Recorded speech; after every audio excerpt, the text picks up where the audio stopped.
Matiari सिंधियारा news network के reporter सुमा छुट्टो मौजूब उडेरोलाल के रहवासी इलाही बख्श साहूवाल सां गॾु सियासी समाजी धुरिन प्रेस क्लब आडो मुमताज़ शाह ख़िलाफ़ अलामती बुख हड़ताल कई वई। इन मौक़े ते मीडिया सां ॻाल्हाईंदे अलामती बुख हड़ताल कंदड़ इलाही बख्श चयो त 2006 में सैयद मुमताज़ शाह खां 9 एकड़ केले जो बाग़ मकाते ते वरितो हो। मूं ख़र्च करे फसल तयारु कयो त मुमताज़ शाह उन ते कब्ज़ो करे वरितो।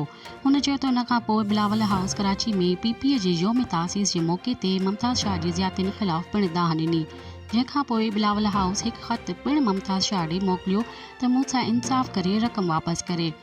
हुन चयो त मुमताज़ शाह बिलावल हाउस जे ख़त खे बि मान न ॾिनो।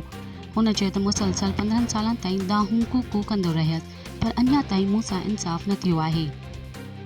हुन चयो त पंहिंजे हक़ ख़ातिर अलामती बुख हड़ताल जो सिलसिलो शुरू कयो आहे। जेकॾहिं अञा बि इंसाफ़ न थियो त बिलावल हाउस कराची पहुची पाण साड़ींदुसि। इन मौक़े ते सियासी समाजी धुरिन आतिफ साहूवाल, बाबर काको, फुरकान दर्स ऐं ॿियनि अलामती बुख हड़ताल कई।